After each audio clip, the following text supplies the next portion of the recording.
Olá! Hoje a gente faz um mergulho profundo em séculos bem intensos de transformação no mar, ali do século XIV até o XVIII. Vamos explorar a evolução dos navios, das armas, das táticas, como tudo isso, não só mudou a guerra naval, mas redesenhou o mundo. A nossa fonte para essa conversa é um capítulo bem detalhado sobre meios navais, que faz parte de uma síntese histórica da Marinha do Brasil. A ideia aqui é extrair o essencial, sabe? Entender como essa tecnologia e as estratégias no mar impulsionaram aquela era de descobertas e, de domínio também. Exatamente, a gente vai tentar conectar os pontos, desde aquelas primeiras embarcações mais tímidas que desafiaram o Atlântico, até os navios de linha, aqueles gigantes que de fato decidiram impérios. Como foi que essa inovação naval, passo a passo mesmo, tornou possível a grande expansão europeia? É isso que a gente quer entender. E tudo começa pequeno, né? Lembro da barca do Gil Yanes passando o Cabo Bojador em 1434. Aquilo foi um marco psicológico, imagina. Tinha também os barinéis, as pescaresas, até a Armada do Cabral lá em 1500, provavelmente tinha caravelas junto com as naus maiores, né? Sim, a caravela foi um divisor de águas. Ela talvez tenha vindo do carava mourisco, mas o ponto-chave é que ela era muito ágil.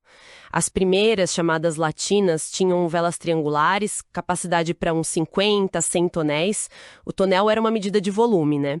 Foram essas que o Bartolomeu Dias usou para dobrar o Cabo das Tormentas, o antigo nome do Cabo da Boa Esperança. Depois vieram as redondas, maiores, com velas quadradas também, melhores para carregar mais coisa, mas o grande trunfo delas era a combinação de velocidade, manobra fácil e, o principal, conseguir velejar contra o vento. Ah, isso é fundamental. Totalmente. Abriu rotas que antes eram, assim, impensáveis. Não é à toa que Portugal chegou a tratar a construção da caravela como segredo de Estado, restringindo venda e construção para estrangeiros. Faz todo sentido. Mas, ok, para ir até a Índia e voltar carregado, aí precisava de algo mais parrudo, imagino. Exato. Aí entram as naus. Maiores, bem mais robustas, inicialmente uns 100, 200 tonéis, mas depois chegaram a 700. Com 3 mastros e aqueles castelos de proa e popa já integrados na estrutura. Para defesa, né? Para defesa e também para acomodar mais gente, mais carga. E olha, tinha outros tipos importantes também, como as cocas, que eram mais comuns no norte da Europa, e as carracas, maiores ainda, tipo a Mary Rose inglesa de 1510. E é dessa base toda que evoluiu o famoso galeão, a lenda dos séculos XVI e XVII. Ah, o galeão. Piratas do Caribe total. É tipo isso.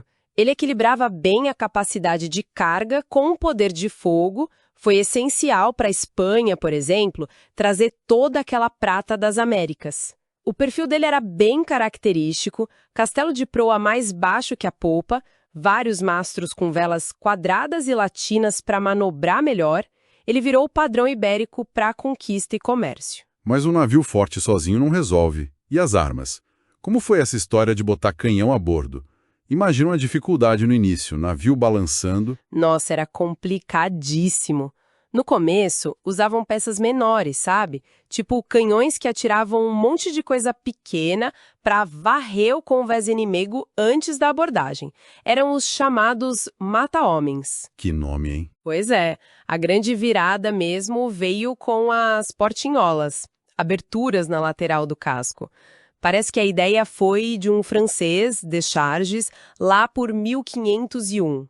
E isso permitiu instalar canhões bem maiores, mais pesados, nos convéses inferiores. E aí sim, eram canhões para destruir outros navios, não só para matar a tripulação. O foco mudou radicalmente. Caramba, o navio virou uma plataforma de artilharia flutuante, então. Exatamente. Tanto que no século XVII, os ingleses criaram até uma classificação de navios pelo número de canhões.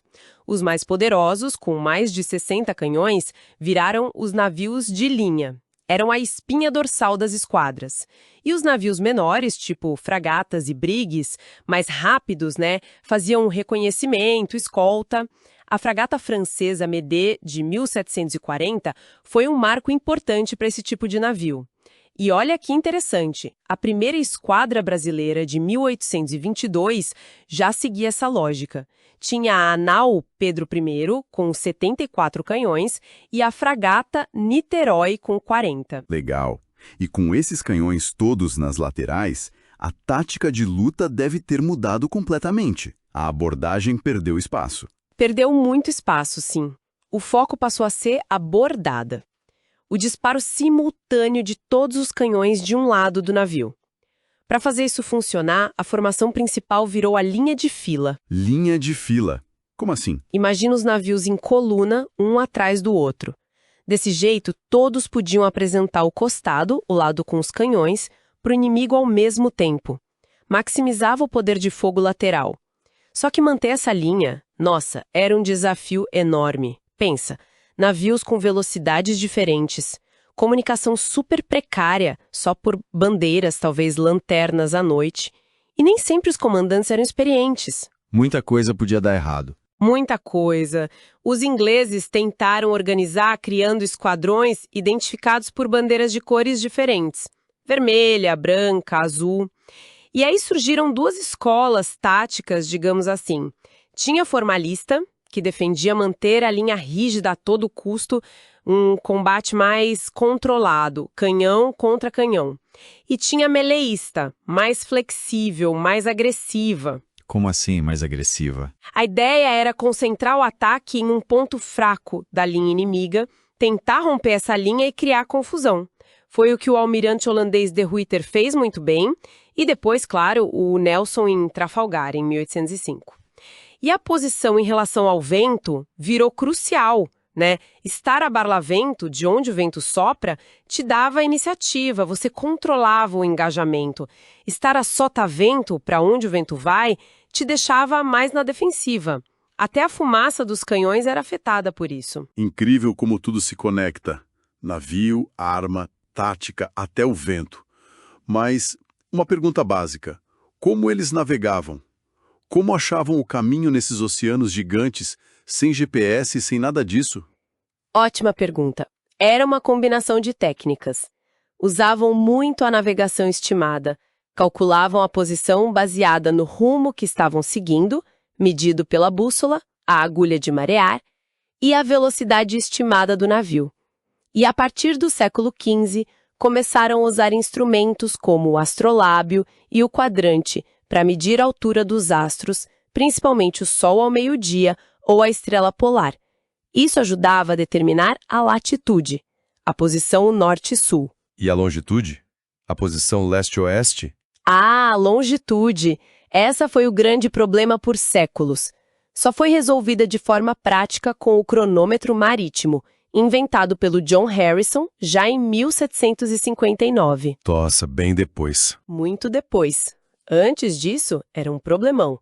Calcular a longitude dependia de saber a hora exata em um ponto de referência, como Londres ou Lisboa, e comparar com a hora local a bordo.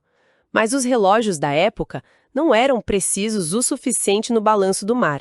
E some a isso a falta de cartas náuticas precisas e o desconhecimento da declinação magnética, a diferença entre o norte da bússola e o norte verdadeiro, que varia de lugar para lugar. Então a experiência do piloto era tudo. Era fundamental. A experiência prática, o olho do piloto, valia ouro. Foi essa combinação de navios cada vez melhores, artilharia poderosa e técnicas de navegação, mesmo com todas essas limitações, que permitiu a expansão europeia e a criação daqueles impérios ultramarinos. A Batalha de Dil, em 1509, que garantiu o domínio português no Índico, é um exemplo disso. Uau, que jornada! Percorremos séculos aqui, desde os barquinhos de mal se afastavam da costa até essas fortalezas flutuantes, os navios de linha. Uma evolução claramente puxada pela exploração, pelo comércio e, claro, pela guerra. Deu para ver como cada peça, o design do navio, o canhão, a tática de combate, a forma de navegar, foi se encaixando para redefinir quem mandava nos oceanos. Fica mesmo uma reflexão, né, diante de tantos desafios gigantescos, o mar desconhecido, perigoso, a comunicação super falha, o combate que era brutal. Qual qualidade humana você acha que foi mais decisiva nessa era toda? Foi a engenhosidade para criar as novas tecnologias, a coragem pura para enfrentar o perigo constante dia após dia, ou talvez a persistência, a teimosia de continuar tentando apesar de todas as dificuldades. Fica aí algo para a gente pensar, né?